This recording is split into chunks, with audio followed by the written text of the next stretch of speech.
Professor Ganesh Devy with us here today at Manthan. He is no stranger to Hyderabad nor to Vidyaranya School. He has been here a few years ago. He has spoken here. But this is his first Manthan event. And I would like to say that for me, I mean the term public intellectual is bandied about a lot in India. But for me, he is the one public intellectual. He is an outstanding scholar, a scholar of linguistics. He was the professor at the Maharaja Sayajirao University in Baroda, 1980 to 1996. Then he stepped down to pursue his interests. He set up the Bhasha Research Center. Then he has worked and continues to work with the Adivasis in various forms. He is a frequent writer in the newspapers. He is involved in various, let's say, political in the broadest sense, not party associated political in broadest sense. A few years ago, he set up the South Forum, which was really a forum to have interaction on affairs relating to the South. And he's been on many marches also. A few years ago, I know that my wife Nandini was honored to walk with him to Dandi, recreating the march. So for me, he is a public intellectual, and perhaps we were erred in not having him here earlier. Professor Devy, we're very pleased to have you at Manthan. I hope this won't be the last time you're here. I hope you'll keep coming back. So today he is going to talk about India as a linguistic civilization. This is perhaps linked to his larger work, which many of you may know of, his Mammoth People's Linguistic Survey of India, which has been produced and continues to be produced. It's not complete, with some 3,000 plus volunteers. Already 50 volumes have been published by Orient Black Swan. Some of the copies are there available if you'd like to have a look at them. And this is in some way, it is a collective effort that he has organized to document the diversity of languages that are spoken in India. And for him, his concern has been how we have officially and even otherwise trying to reduce that diversity.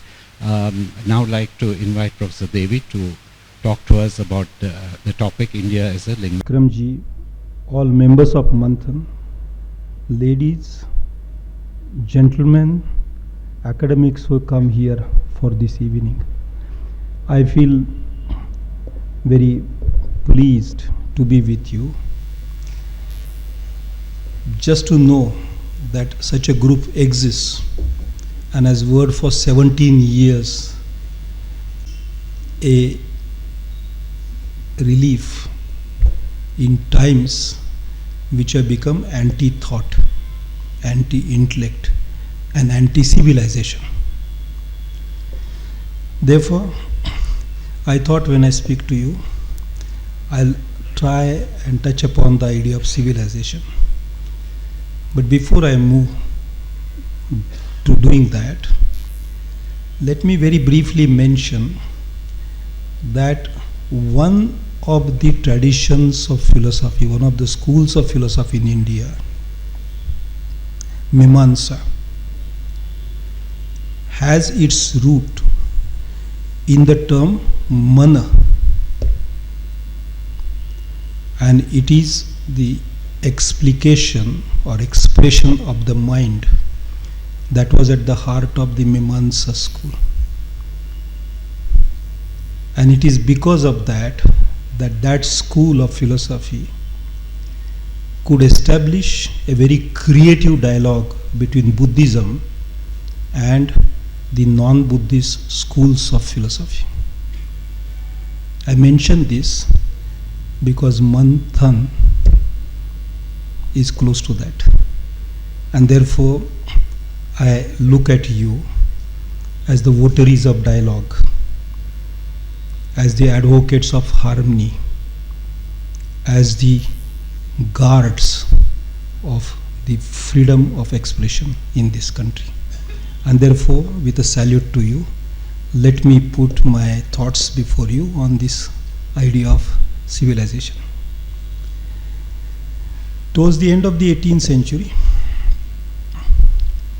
a group of English scholars set up a small think tank in Calcutta, and we call it the Asiatic Society. Now all of us know that any people know about the past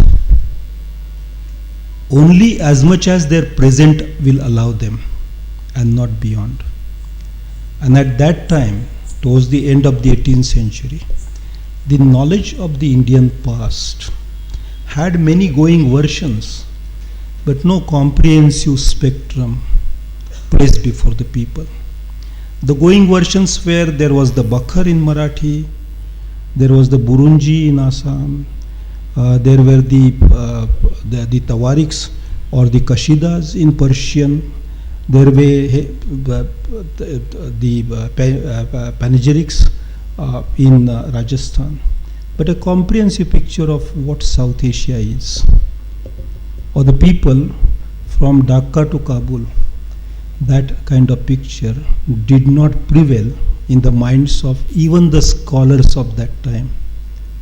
It is in that space that was vacant came a young man called William Jones at the age of 24, felt curious about traditions of learning in Persian and Sanskrit here, and made some efforts to pick up at least some of those through whichever means he could, and hazarded a theory. That theory was a linguistic theory, and that changed our idea of our past completely, dramatically, comprehensively, and for a long time, till our time. William Jones's linguistic theory was that there were some words common between the Persian that he had learnt and the Sanskrit that he had learnt and the Latin and Greek he had known back home during his student days. And therefore he said that possibly there is a mother, common mother for all these languages. He named he wanted to give that mother, imagined mother, a name. And since he was trying to bring together some European languages and some Asian languages, Indian languages, he called that imagined mother as Indo-European. And so a large number of scholars following him in Europe started trying to dig up the common past of all these languages. So a Proto-Indo-European was imagined, constructed, comparative studies were attempted, similarities were found, dissimilarities were ignored, and all of that work made us in India believe or accept that our past can be extended at least up to the Vedas, at least up to the Rig Veda. Of course, there were the oral recitations of Rig Veda going on, but one did not know in which time, to which time they belong, the original belongs. And this historical linguistics helped us in this country, or whatever it was at that time, not a country but people, South Asia, to imagine our past going back to the Rig Veda. That story continued. Of course, within a couple of decades after the Asiatic Society was founded, Europe had a new branch of learning, and it came from German philosophers.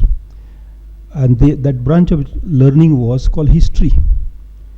Did Europe have no sense of its own past? Of course, they had the books about the past, but those books about the past were in line of stories, in line of interesting narratives, in line of memoirs, in line of local recollection, or recollection of tales related to great personalities in the past. But history as a subject, history as a discipline, took birth post Hegel. Now, in India, the incentive given by the Asiatic Society, at the same time, the self-doubt about who we are, both these led some of our scholars to think more seriously about the past. Unfortunately for them, they had easy access to some of the scripts of old times. For instance, Modi was, there were many people who could read the Modi script at that time. Today there are very, very few perhaps. And they had access to Arabic, Persian, and they had access to Sanskrit. And they had no access to Pali because the knowledge of Pali did not prevail in India at that time until the beginning of the 20th century, when Dharmanand Kosambi managed to revive it through enormous efforts. But Prakruts, yes, some Prakruts. Now, so there was, on one side there was a disciplined quest for India's history, and so an Indian brand of historiography started developing. In Maharashtra, I speak Marathi, so in that area I know people like Rajwade and Sejwalkar, and they proposed some history of Maharashtra, taking it back to Shivaji, but not beyond Shivaji, or at the most up to Shahaji and Sarfoji and their father, who had named both these. Shivaji's grandfather had named both the children, Shahaji and Sarfoji, after a Sufi saint called Shah Sarfuddin. So our historians in Maharashtra reach up to that stage. In Bengal, we had people like Yaduna Sarkar. Unfortunately, in those years, the Romantic literature in Britain had made Indian minds spellbound. And therefore, books like Carlyle's Hero and Hero Worship, and of Heroes and Hero Worship, etc., and characters like Napoleon made us really mesmerize, and therefore our historiography was hero-centric through the late second half of the 19th century. During the 20th century, Indian scholars, European scholars together put in a huge amount of effort to reconstruct the history of India. And then we've been talking of ancient India, medieval India, modern India. Along the lines, the British had distributed the history of their language or history of their literature, though no single timeline applies to any of Indian histories. What happens in Telangana in the 13th century does not happen in Assam in the 13th century. It happens in Assam in the 16th century. What happens in Gujarat in the 15th century does not happen so in Punjab in the 15th century. It happens a century before or 2 centuries later. There is no shared timeline for Indian histories of so many regions, so many people, so many communities that we have. Yet we accepted this ancient, medieval, modern, and we spent the entire century, almost the first 6 or 7 decades of the century, trying to put together a history of India. And all kids who went to school and all students who prepared for the civil services were quite happy accepting that as the history of India. In the last 30 years of the 20th century, a new thinking cropped up. All of you are familiar with it. That is, people started looking at history from the perspective of the people rather than from the perspective of the state or the perspective of heroes, perspective of classes, and so on. And that what we call the subaltern histories started coming up. All of these different shades of historiography yet belong to a common fold from the times of William Jones to the times of the subalterns. It was only when the human genetics studies related to population shifts acquired strength in the last 20 odd years, 25 years perhaps, that our view of history changed quite drastically. Some of you might have seen works like David Rick's Who We Are and How We Got Here. And in that book, this is Harvard School of Medicine scientists and a group of there are some Indian scientists involved, and about 80 or 90 scientists came together to speak about population movements in South Asia over the last 65,000 years. And suddenly, our Rigveda to now history started looking very chota, without minimizing its importance. But this is, Tagore had once said that, you know, if you want to show somebody a short, don't tell him or her that he or she is short. Just draw a taller figure. Now Indians have to think of our history, our civilization, in a time slot of about 65,000 years. The question is, and it is because, but genetics is to give a mythological comparison, is like Putana in, you know, who's comes to kill Krishna child. I mean, genetics has a poisoned breast. It was used by Hitler in 1936. Hitler passed a number of population-related laws, and eugenics was the branch based on genetic findings that was developed there, and that led to disastrous results. All of us know about it. In fact, William Jones had something to do with it. This whole story about the Indo-Aryan, Proto-Indo-Aryan, Indo-European finally settled down to, towards the end of the 19th century, 100 years after William Jones, to a rather crazy idea that there were Aryans, and their original home was somewhere in northern Europe, and when they were very pure, they could conquer the rest of the world. When they became impure, they lost that ability, and therefore they must be brought back to that purity. Hitler used that theory actively to eliminate the Jews. The communists were not eliminated on the question of genetic purity, but Hitler used elimination. But gypsies and as many Polish people lost their lives in the gas chambers of Hitler.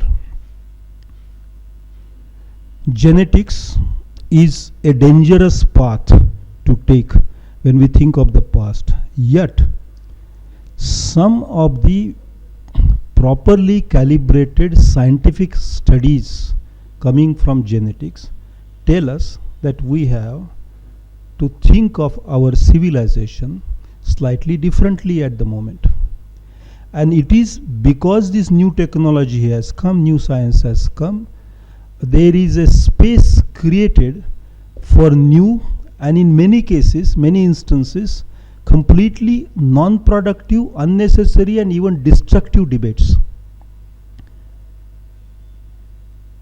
So many debates around the question of, did the Aryans come here or did they go out from here? Did Sanskrit come here or did Sanskrit go out from here? Was it not spoken during the times of the Indus civilization? And where was the Saraswati? Or all those questions have suddenly cropped up, which were there in the hiding like difficult springs. Suddenly they sprung up.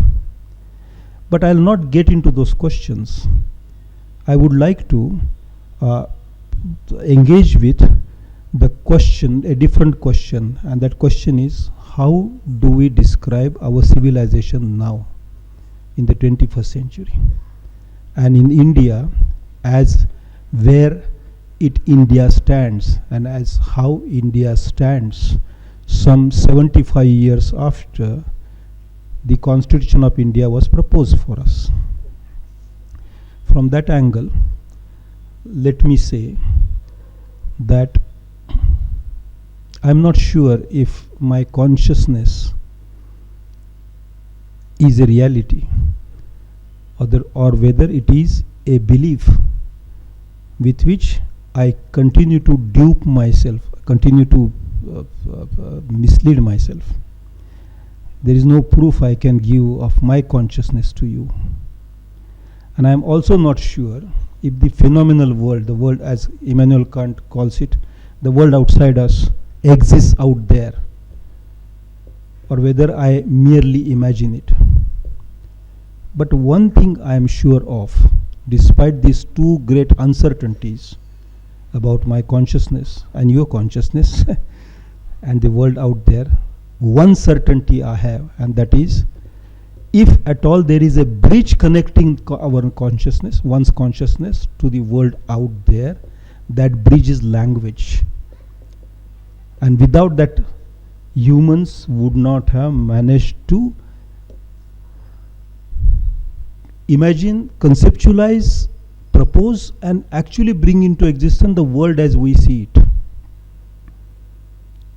It is language that has made us humans. Homo sapiens are Homo sapiens, not because they are more intelligent, though the term is a misleading term. When other creatures, other species with spine like mine and yours were probably a lot more intelligent. They were taller. They were physically stronger also. The humans have not survived them. They have not perished, and humans have survived. Homo sapiens have survived, not because the term homo is, the intelligent sapien, not because we're intelligent, but because we're linguistic animal. Language allows us to experience the objects or the things or the realities or the feelings or shades of existence which our sensory perception cannot. I mean, I can touch this desk and know what it is. I can even touch my back and know my back is there, but my eyes won't be able to see my back unless I take a dog-like positions. Sensory perceptions have a limitations.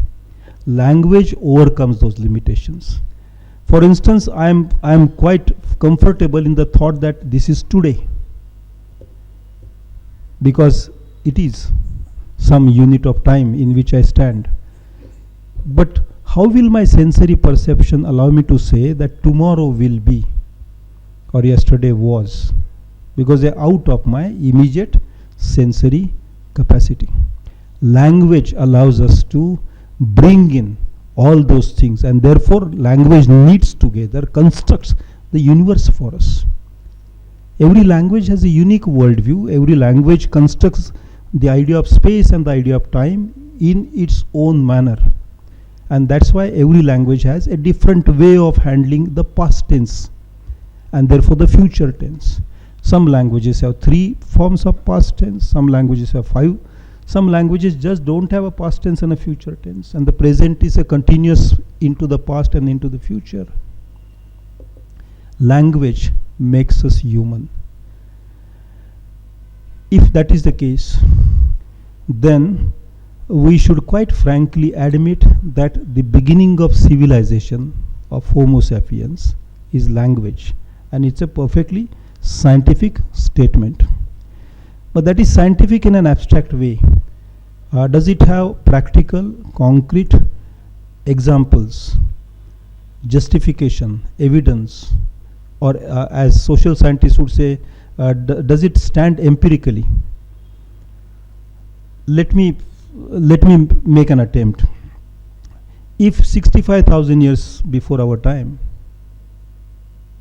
when I say 65,000 years, if there are any students, please allow me to add that it does not mean 65000 dot. It's an approximate time.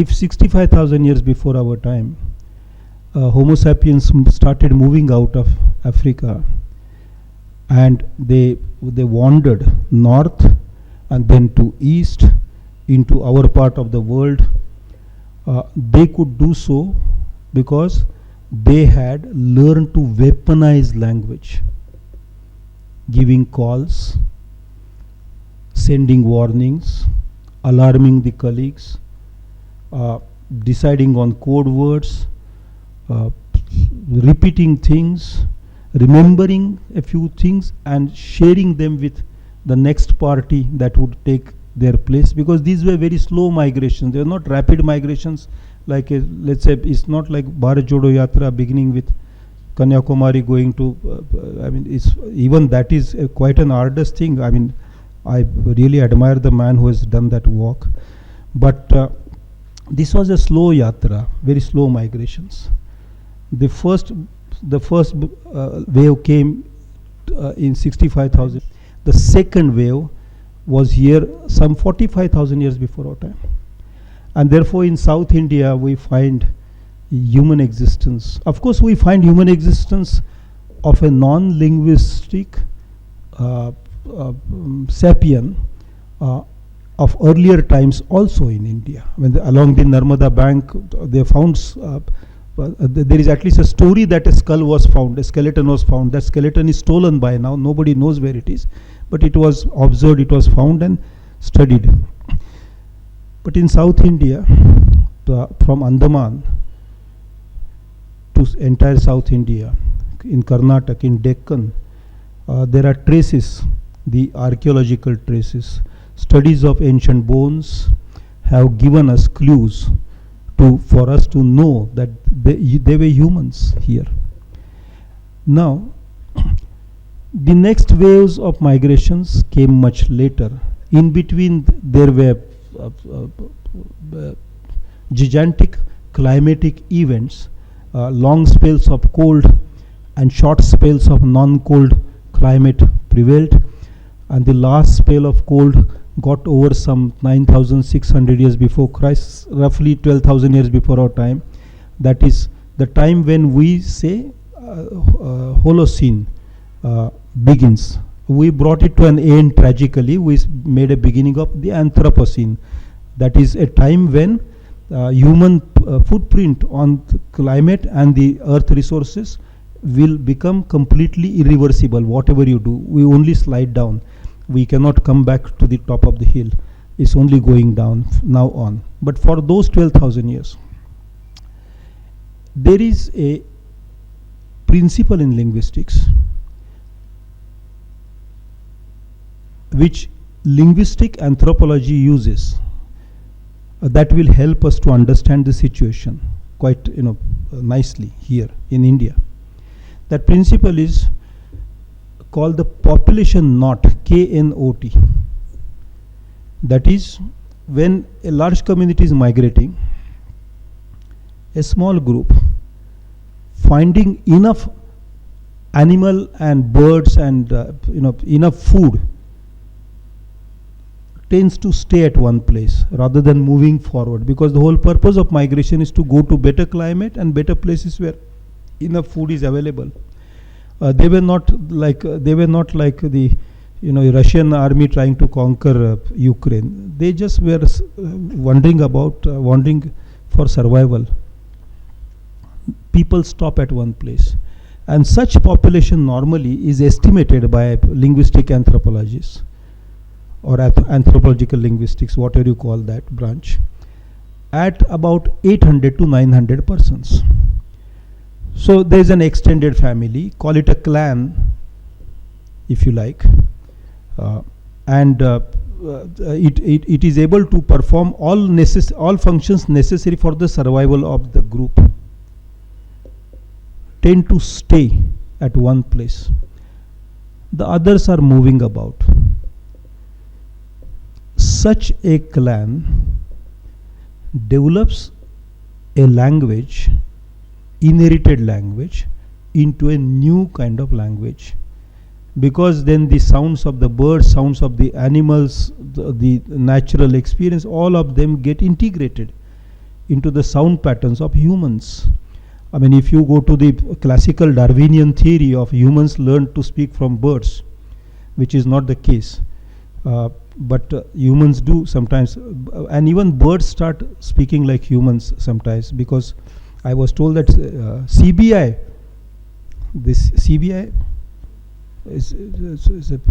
is a parrot in a cage, speaks like the masters. So I mean, that's not my description, that's the description floating around.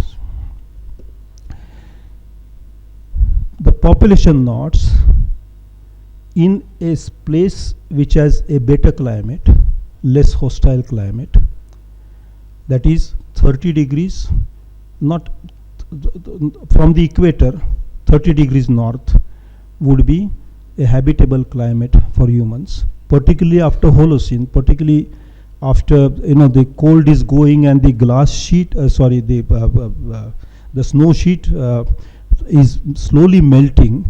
These groups would have found hospitable environment where they stay and develop their own languages. There are at least 29 such groups in India whose languages still remain unclassified as belonging to any of the language families. Nihali in Maharashtra, spoken in Buldhana, is one such language. These 29, which are these 29 communities in India? Don't ask me. If you visit the New Indian Express for the last 3-4 months, you'll find a very strange news item. And that news item in New Indian Express said, probably in June or July or August, that the Ministry of Culture has funded the Anthropological Survey of India. Funds are given for testing the racial purity of some of the communities. These communities picked up by the ANSI are the ones who would have been there in India probably from the times pro-Holocene or soon after, immediately after Holocene, who settled there. And therefore their languages do not appear to be tied together with the Dravidic or Indo-Aryan and so on. I'll not get even into that question just now. The idea of testing Indian people's racial purity terrifies me. But I get terrified very quickly, and I wish I was like other people who do not get terrified by any idea. I really congratulate them on the equanimity. Population knots creating many languages. This situation continues till agricultural society emerges here. And that's roughly 6,000 years before Christ, at least in one part of the country, maybe much later on the eastern side, but that needs to be ascertained still, because we have grievously neglected looking at the Brahmaputra civilization. We looked only at the Ganga and Yamuna and Indus civilization. In good times we will do that also. With agriculture, the situation of language changes, because agriculture is a massive technology. It came from Iran to India not as nature's gift. We think organic agriculture is the easiest thing. Probably that is the most difficult technology in the world. It came as a technology, and technologies also succeed in homogenizing different cultures and communities, or at least spreading a layer of culture, a supra layer of culture or already existing cultures. And therefore we find in most parts of the country people celebrating the Bali Raja at the same time also playing Holi, the two coming from very different times. Then comes a surplus in agriculture, which allows us to develop city culture, city civilization. The term civilization in the Latin language originating from civil, which means city. The term civilization in the past was always used for past cultures which had cities at the center. Today we use the term civilization in the loosest sense, when everything is a civilization. But for the 18th or 19th century European scholars, at least in the English language, the term civilization meant Egyptian or Akkadian or Assyrian or Indian and so on. And they did not think of civilization of Switzerland, for instance, civilization of France. They did not. Latin civilization was used in a completely different sense. But I will not get into that etymology as well. The urban culture in India came up and perished. It remained there. It took almost 1,000 or 1,200 years in emerging. It stayed steady for about 500, 600 years, and then it just went down, leaving not much trace for us. 2,400 or 2,500 years before Christ to 1,900 years before Christ. That's the time. We are told that because of a very severe drought and because of long and cold nights and very hot days, desertification happened rapidly for a period of about 200 years, and the cities dwindled, supplies became short supplies, people wandered around, leaving not much trace. Though some work in recent time on nomadic communities in Rajasthan brings to us some excellent insights about what would have happened to those people. And of course genetics is bringing us a story about who these people are, and many of us belong to that group also. Then comes a new language here, and that is Sanskrit, which is not Sanskrit as we understand Sanskrit. It is not the Sanskrit that came to India around the year 1400 years or 1500 years before Christ, was not the Sanskrit in which the morning news bulletin on All India Radio is read. It was a very ancient variety which most of us who know some Sanskrit won't understand. And so linguists like to call it Indic, or some other, with some other name, Old Indic or Indic, and then because one language does not stay the same way for such a long time. By about the 7th century before Christ, the first Upanishad was written, that is Brihadaranyaka Upanishad. The 4 Vedas were compiled. They had to be memorized, and they had to be memorized for the simple reason that they did not have a script available. Whereas much before that, some 600, 700 years before that time, jargon in the Akkadian emperor has created many inscriptions, thousands of inscriptions are found. Jargon was the grandfather of a man called Ramalus, by the way, and he belongs to 22 centuries to 21 centuries before Christ. Jargon ruled for 80 years. Ramalus was a rather weak character, and he lost his kingdom in about 12 years' time. Incidentally, the land which cannot be cultivated, infertile land, in that language, Old Iranian, is called Dashrath. Sanskrit, I turn to Sanskrit. And of course, when it came, 300 words came from Armenian into the Rigveda. And to tell you precise location of the Armenian, it is today's Turkey and Syria. I mean, it's not my fault, but that's historically so. Most of the names in the initial names of gods in the Rigveda are of Turkish origin.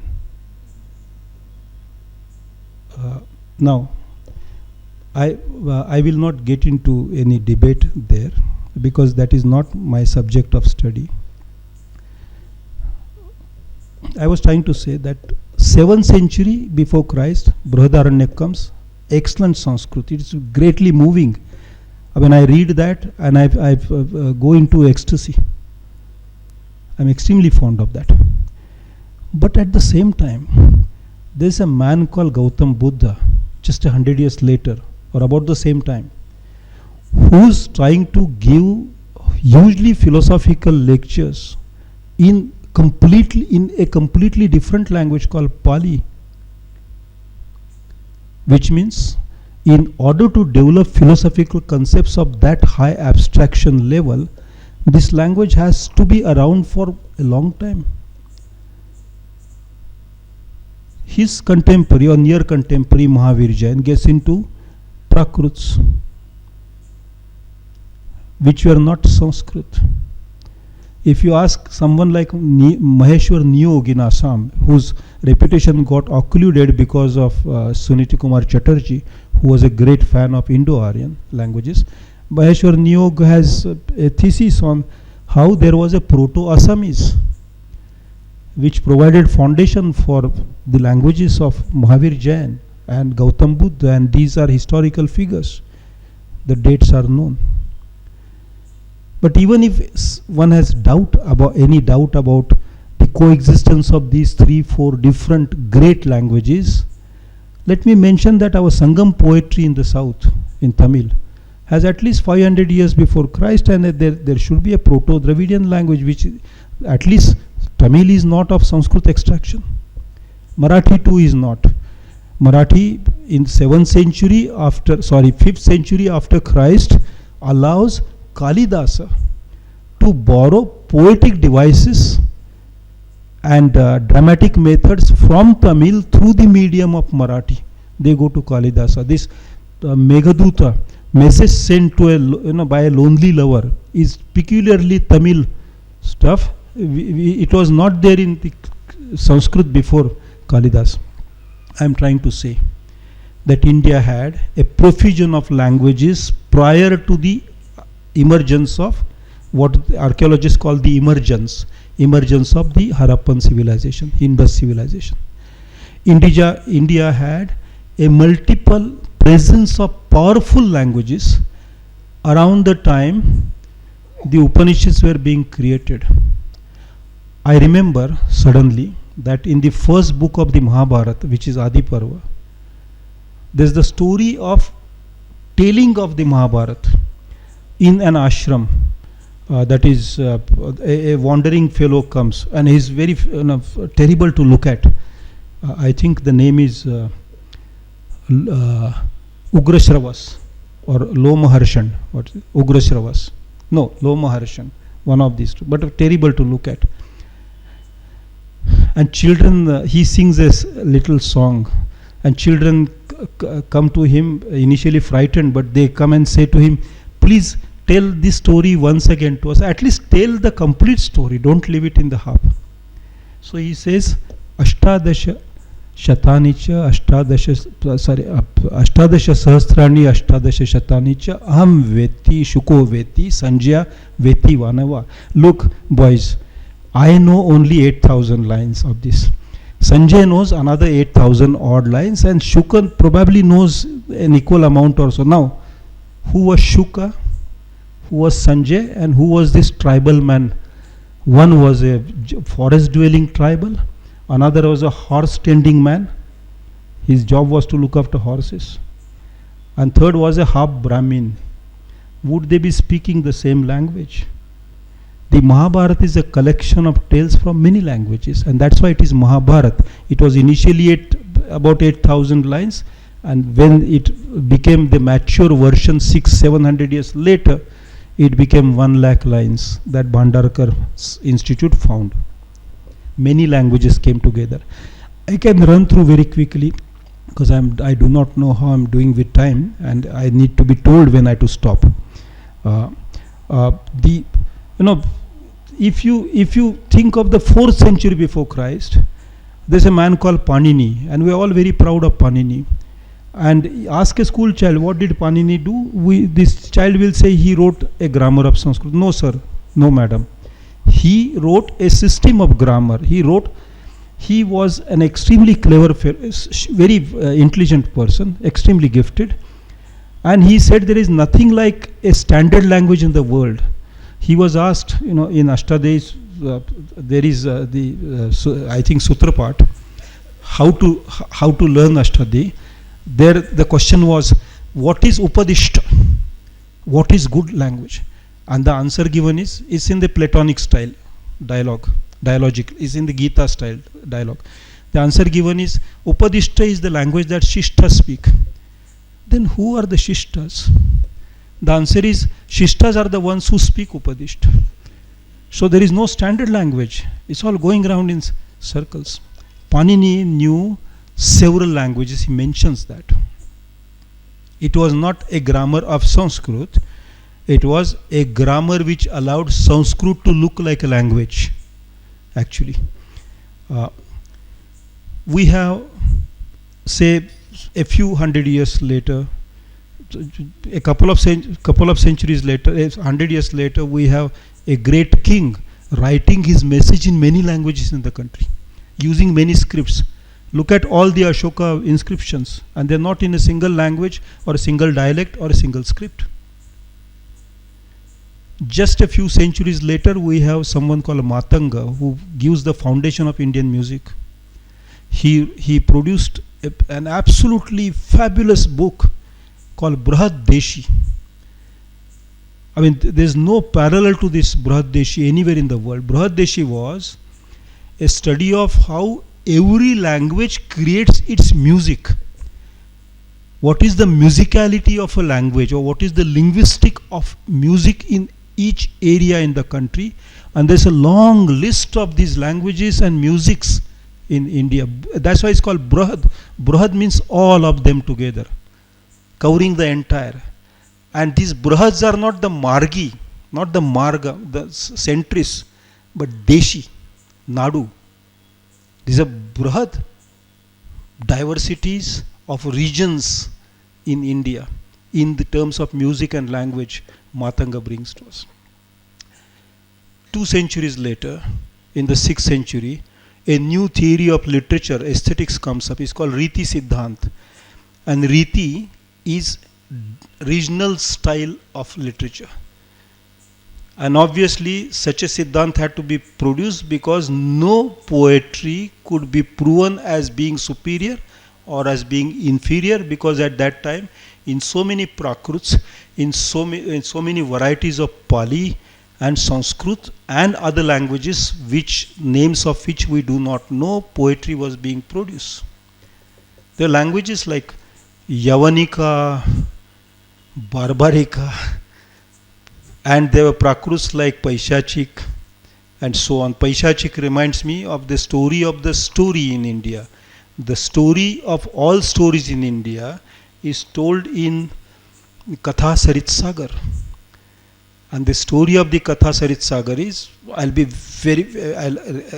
tell it very, very quickly, though it's very fascinating story. Shiva and Parvati, there's a dialogue. Parvati wants a story made only for herself, but when Shiva is narrating that story, 2 fellows try to do eavesdropping, and so Parvati opens the door of the cottage where their bower, where they're sitting, catches them and curses them that they would go to Manushaloka and forget all these stories till they regret for what they've done.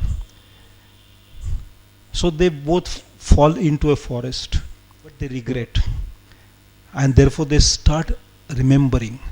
But by then they are in Manushaloka, where the language surrounding them is Paishachik language. So the one starts telling the stories, the other one says, before we forget them again, I must write them down. And so they pull an animal, cut it, use the blood of the animal, take a bark, wood bark, and start writing this. Both think that if they take to the Raja, the Sahitya Academy, the patron, they would get money. They take it. The Raja says, what will I do with these stories in Paishachik written in blood? Go back. They take the stories back to forest and start burning.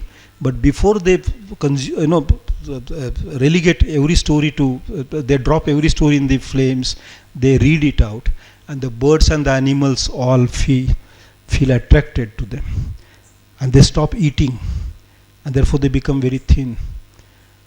And one such very thin animal is served to the king, and the king gets angry. He says, "What's happening?" Something is happening, like Donald Trump had said, something is up. People tell him that, look, in the forest everybody is listening to these stories. So he rushes there and saves those half burnt files, if you like to call them, manuscripts. The Brihat Katha, the story of all stories in India, was in Paishachik. If you want to look at this place through the eyes of others, you have in the 11th century a traveler who comes from with the background of Turkic and tells us that in this country you speak 16 languages. And a few centuries later, another comes with Iranian Persian background and tells us you speak more languages than I imagined any single people speaking. And Al-Baruni are not imaginary people. Go to the 17th century, beginning of the 17th century.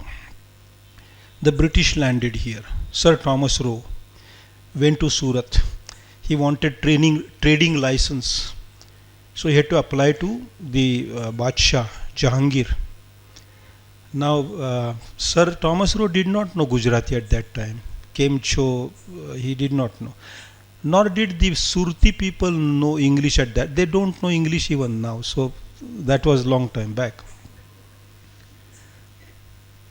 Thomas Roe hired a fellow who spoke Portuguese but also knew Armenian.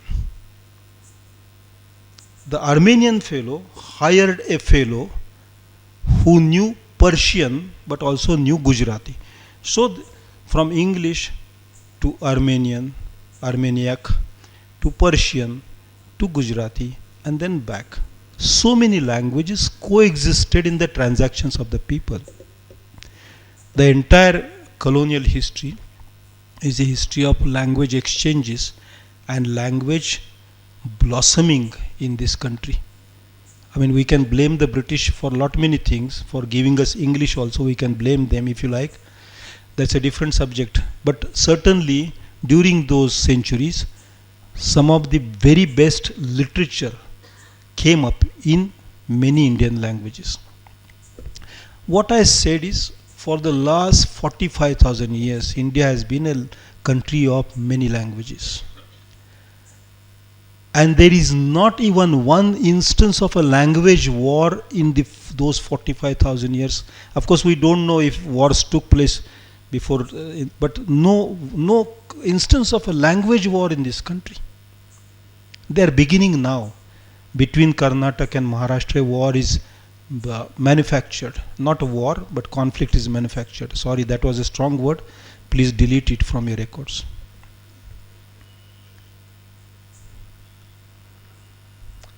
A people having many languages develop certain mental habits, because language is the bridge that connects the consciousness with the rest of the world. A people with many languages are ready to accept many gods. There was a British soldier. He came to India as a boy at the age of 7, then became a soldier. His name is Edwin Moore. He was there in India towards the end of the 18th century. He participated in the war between the Nizam, Marathas and Tipu and the British. The British, the Nizam and Marathas on one side and Tipu on the other side. And the Edwin Moore participated in that war as a soldier. But he also managed to collect sketches and images of gods. and the largest collection of Indian deities anywhere in the world was made by that man. It is now somewhere in England. People who speak many languages accept the idea of many worlds. They accept the idea of many gods. You have, if you follow this Sanatan Hindu, you have Brahma, Vishnu, Mahesh, Trinity. Of course, there's Trinity in other faiths also. But here, everybody has a wife also. Brahma has Saraswati, Parvati for Shiva, Lakshmi for. They have attendants, and all of them become divine. Of course, they are there in the Greek mythology also.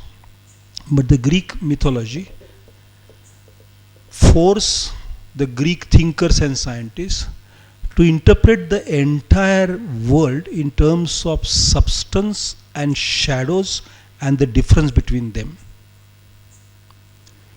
Please remember that their best epic, that is Iliad, is focused on a very small place in the city of Troy, which is called Ilium, that is the sun place. The sun place. Shadow was a big problem for the Greeks. You have that in Plato's caveman, long shadow. They could not decide about the reality of shadow as against substance. Very briefly, let me explain this, and then I move forward. I return to our Indian story. They imagine, the Greeks, pre-Christian Greeks, imagine the world like a box with the lid having perforations, light percolating down at this time in the night. The stars that you see are the holes in the top of the box. And so they believed that in that world above there is forever light. They also imagined another area from which darkness comes. And in this world of ours, they found that darkness and light bring substance inseparably together with shadow. And they wanted to find out how this shadow could be separated from the substance. All of their sciences, their astrophysics, their mathematics, their medicine, based on this. But I'll not get into that. Here in India, we did not get into this question of what is it? The term duality. Yes, we did not say that substance being there is opposed only to substance not being there. In fact, the substance not being there, zero, which some people tell me is the greatest gift of India to the rest of the world, and I'll comment on that in a moment. But even we did not have a single zero. We had Shunya, we had Purna, and we had Kha. Purna is a zero which is filled with things, but they do not diminish any time. They are perennially there. You take any amount out, this still it is still filled. Shunya is constantly vacuous, and nothing you try to put in it will turn it into a substantial zero. It's just 0, 0. But there is Kha, which is in between, and Kha. There's a brilliant essay by Anand Kumar Swami on the theme of Kha. You might have this word in Telugu, Khaga, that is the one that is gochar in Kha, one that is mobile in Kha. Kha means the zero by which we are with which we are surrounded, the skies. So Khaga is bird. Birds are called Khaga. The one that moves inside Kha, within Kha. So, but their things die and they are also born. They get replenished. So three types of zeros. Therefore, substance is not necessarily non-substance here, and no non-substance is necessarily absolute non-substance. I'm not saying that this is the only philosophy of things in India. Rather, I'm saying that every language is a philosophy of things in India. Every language is a unique philosophy of things in our country. But we'll learn to live with many languages. I'll now conclude in 2-3 minutes. Since independence, in 1961, our census had listed 1652 mother tongues. In 2011 census, this list had gone down to 1369. 1652 minus 1369. Roughly 280 languages we managed to kill. Indian civilization is a linguistic civilization, and we in India are today engaged in a dual activity. One is over glorifying the past, and at the very same time killing the substance of our civilization.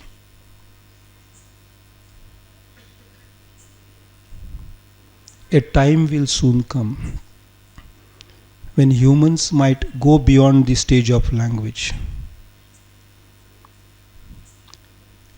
At that time, the kind of multilingual civilization we have will make us the leader of the world. We shall not become leaders of the world by making India monolingual. If India starts speaking Hindi, all India is not going to be the leader of the world. The leader of the world, India, will be a multilingual India, which allows existence of many at the same time, and that competence and ability we have. I say this not as hollow rhetoric. I say this on the basis of the historical fact that the Egyptian civilization came up and disappeared. The Greek civilization came up and then became weak and fragmented. The Latin civilization, which is a different thing, also dwindled. But the Indian civilization continues. Not because we built cities. Civilization, the term civilization is related to cities in the English language. Indian civilization, not because we built cities, but because we have been a linguistic civilization. Linguistic multiplicity is at the heart of that civilization. And that is why Gandhi, who understood this excellently, had once, on being asked the question, what do you think of Western civilization, had said, it is an excellent idea. We have it, not an idea, but as inheritance.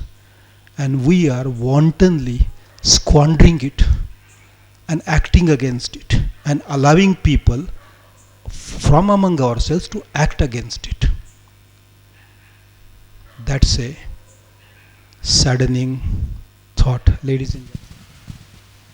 That was a masterly exposition, and there's sometimes when I wonder, why we have Manthans, and I come to the conclusion that we have the wonderful opportunity in a span of an hour to listen to so much of wisdom, learning and analysis, and to go out of this meeting thinking about what you said. We thank you very much for the last 1 hour, sir. It's been brilliant, and it's one of the finest expositions of what you've said in a very long time in Manthan. That once again, thank you. I'm sure there are many questions.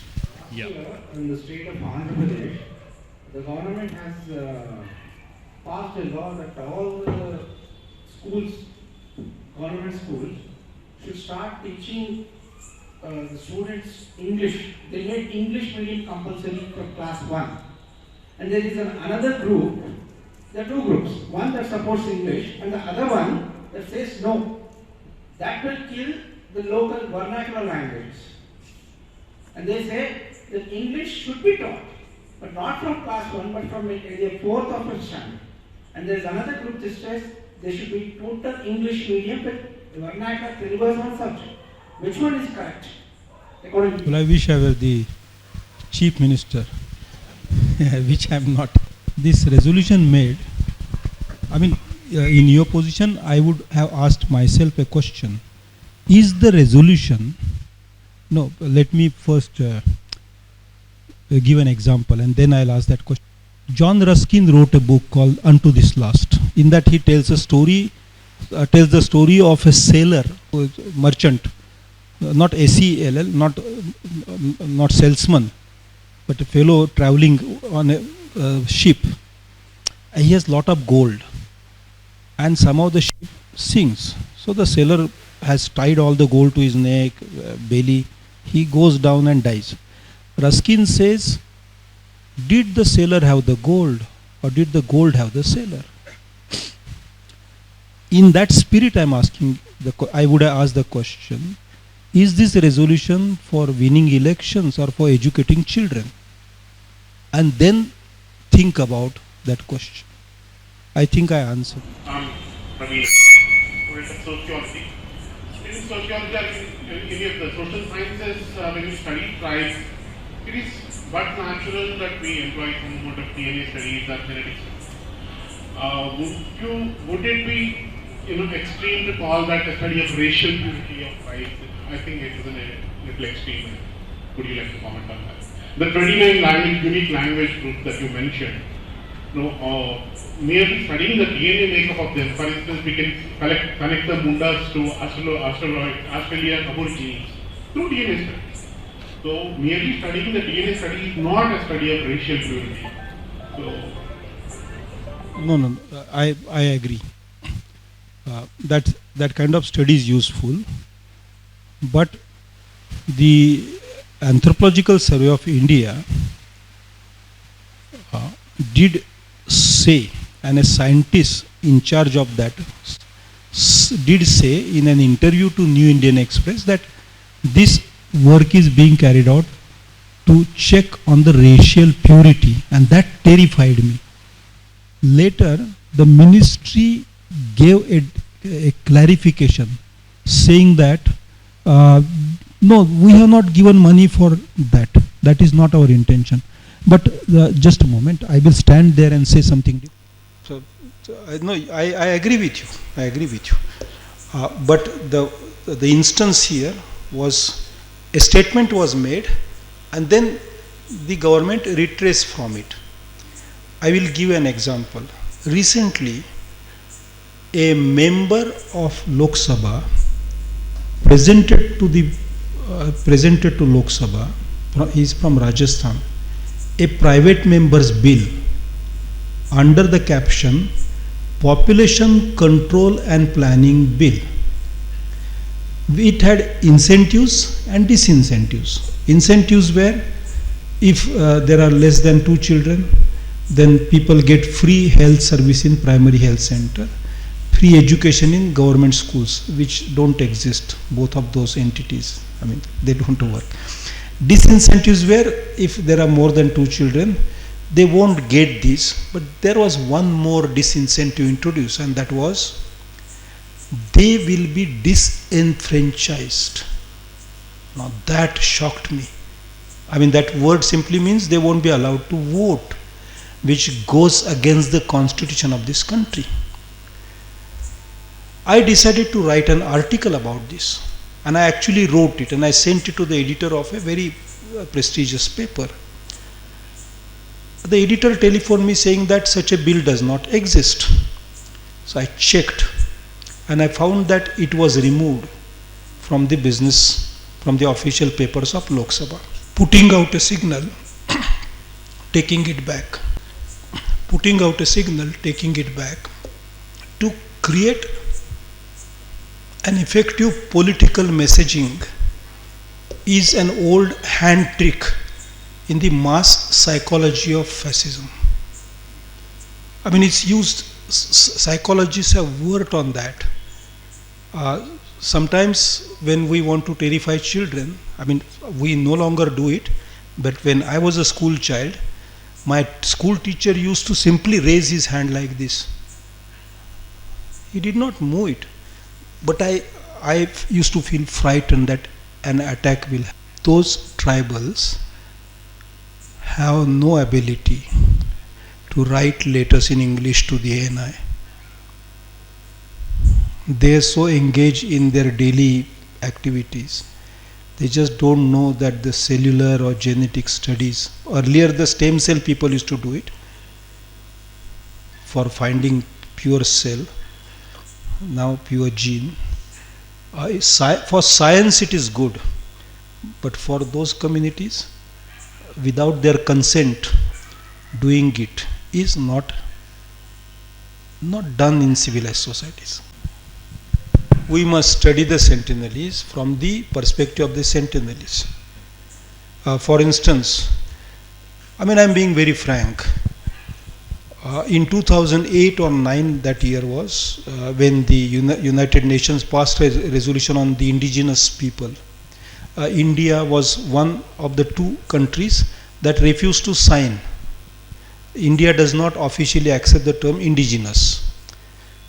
I have no problem with that, because who came first, who came later is a futile thing. All of us are here and the Constitution has given us equal rights and our new life begins.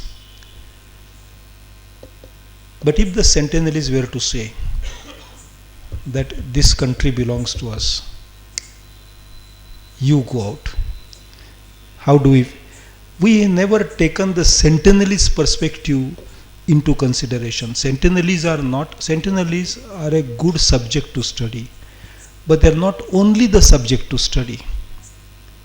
Not the only. No, after independence, let's look at what has happened to Adivasis. Nehru, with Elvin's help, created the 5 principles, Panchashila, for Adivasi policy. And that was very sympathetic. Don't disturb them, etc., etc. Let them stay the way according to.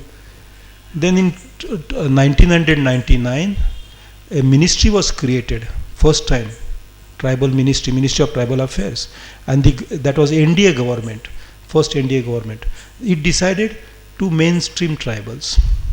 To my mind, neither the decision to let them stay the way they are or the decision to mainstream them was made by their consent. It was our policy to allow them to stay there or to assimilate. What I am saying is, let Adivasis speak. But when Adivasi speaks, it is misunderstood as insurgency. Greyhound is appointed there. Study is a good idea, but after all, genetics has told us that all of us have the same genes now. Our gene stock, except on the mother side, we are fairly steady. We have had different fathers historically all along, and genetics has actually shown that. To use the term genetic purity is frightening. It is not to be done in civilized society. I am firmly of that opinion. But centenarians should be studied, just as the Hyderabadis should be studied, the Bombay should be studied, the Luton Delhi's people should be studied, and the RSS Shakha should be studied to anthropological perspective, equally objectively, equally ruthlessly. Speak as a senior, sir. Whatever you have read is really excellent, and particularly for me, whatever sentences, whatever words you have used are really interesting to know for me. I only want that the same thing now should go in the forum, which is now I am going to the present generation information technology, Google group, whereby we can create a furthermore research, and I want our ministry, the local government should give support to you. From your side, you can create some intelligent group who can give more research and more outcome from the languages what you understand. You know better. This is my intention today. That is why I am speaking to you. First of all, I would like to wish you a very good health and long life and a happy new year. And thank you for your comment. As far as the question of the cyber technology, cyber space threatening us, we are deep in trouble. The artificial memory has impacted human languages in an unprecedented way. The artificial memory has started killing the use of the past tense in human languages. When I came to Hyderabad the first time, which was some 60 years back, I had not a telephone at home at that time, but I had some telephone numbers given for friends and I used to remember them. Even 30 years back, I have in Hyderabad at least 35 to 40 personally speaking good friends. I remembered all their telephone numbers. Today I don't remember the telephone number of my daughter or my wife. My phone remembers it. The taxi driver was telling me, I said Banjara Hill I wanted to go to, and I rolled down the glass and I wanted to ask Banjara Hill kahan hai. He said, sir, don't do it. This remembers everything. Jagan Mithya Brahma Satyam. This is the Brahman. And we are the Jagam. This has turned us into non-existent people. I feel so sad. Look, can you see me? Do you think I am here? I think I am here. But if I do not have a digital number called Aadhaar number, I don't exist. My Aadhaar is more real than I am. The cyberspace is more real today, which is sad, than the human space. The cyberspace has no limits of time. It can collapse together the past, the future and the present. And the cyberspace does not have the grounding rule of voice traveling through air only at a certain speed. In the cyberspace, the communication is traveling at the rate of electromagnetic waves, their speed. And therefore, those are the humans who are planning to colonize the cosmos. They have now created, just about 5 days back I read in the newspapers, energy by aggregation. That is, if that happens, they are saying in 50 or 60 years time, we will be able to produce energy enough to light up millions of suns. Sir, human intelligence, which is creation of the nature, is now hell-bent on destroying nature and becoming the master of the universe. 200 years back, Mary Shelley wrote that famous novel Frankenstein. We are the Frankenstein, and our children have only learned from us. We led them up that path.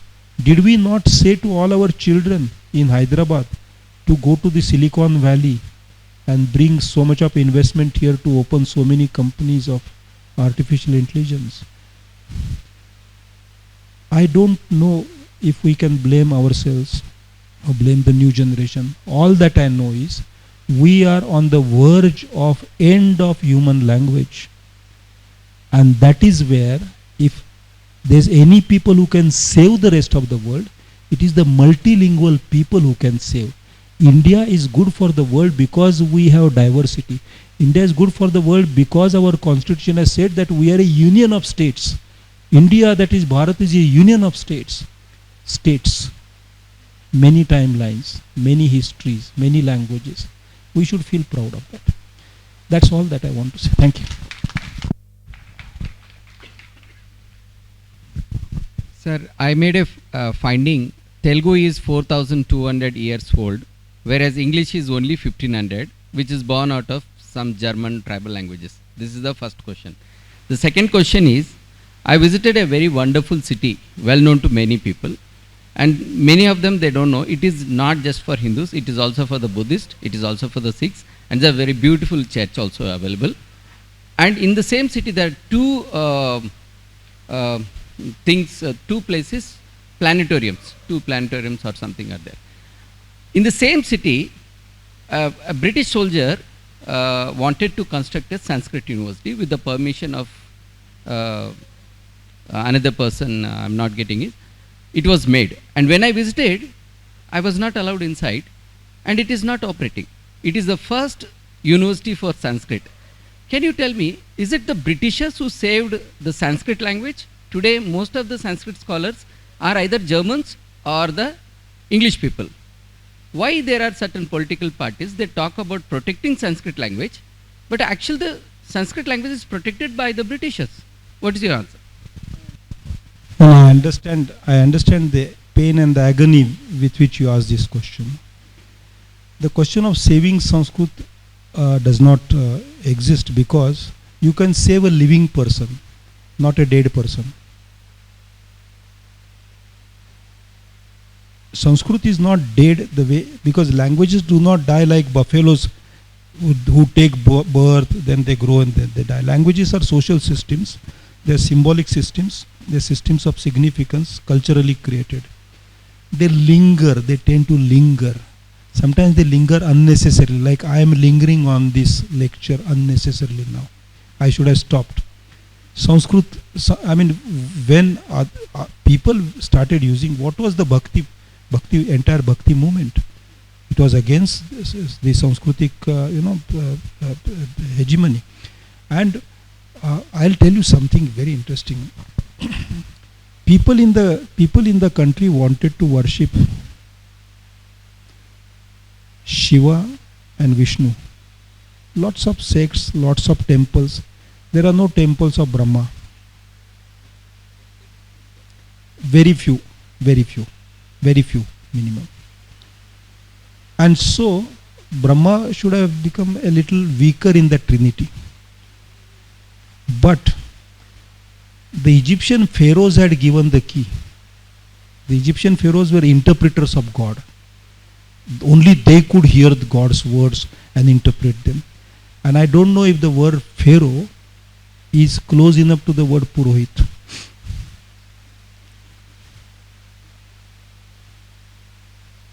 Actually, the interpreter of God and the interpreter of word, they fell apart. Song makers in the country were potters, weavers, workers, women. But the interpreter of God's word was away from creative literature. Still, the power of Brahma continued over the power of Vishnu and Mahesh. Mahesh was made to drink poison. I'll not get into it any further because I'm trespassing into other people's territories. I feel fascinated by all these complexities, but I feel very sad by looking at what is happening to language diversity in the country today. In another 50 years' time, India will see death of another 500 languages. Genocide is term used for humans. Phonocide is what we are doing. Prolonging your lingering. So towards the end of your speech, you have mentioned that multi-linguistic thing is what is going to make India a leader in the world ahead. Also, when you were answering a previous question, you also mentioned that to become a great leader in today's global society, India needs to enhance its diversity.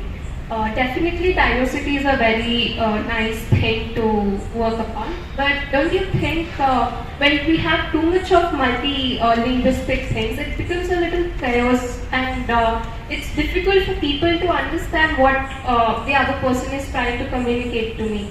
And in that chaos, how can you actually substantiate or justify your thing that you said it can make India a better leader in a multiculturalistic way?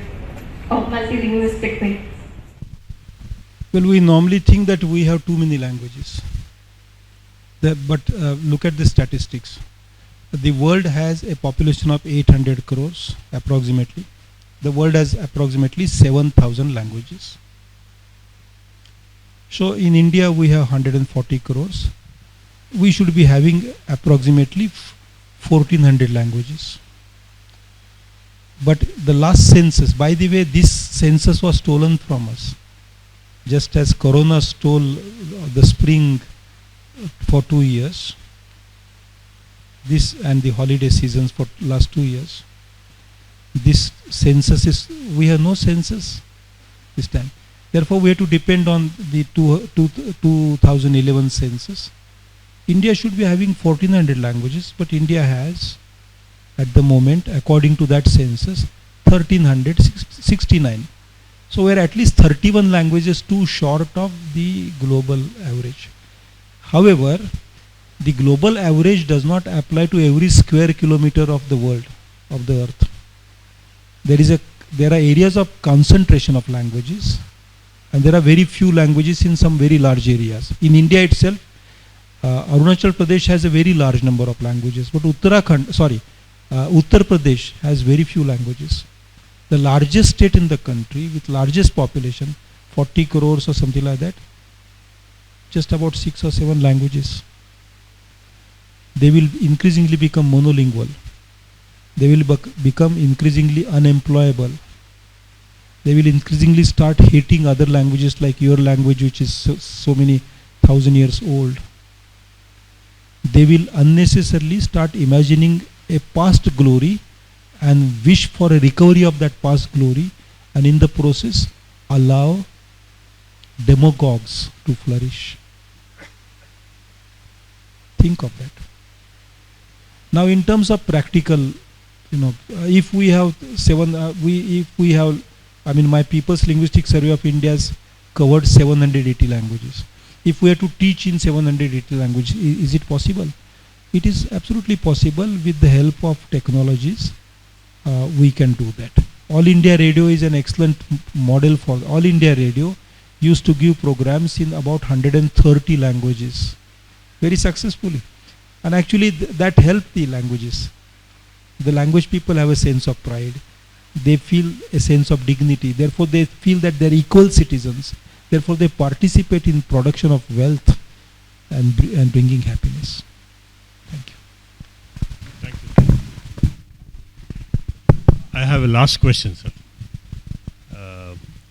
Do you see? Is when you are going to ask me, when will you stop? No.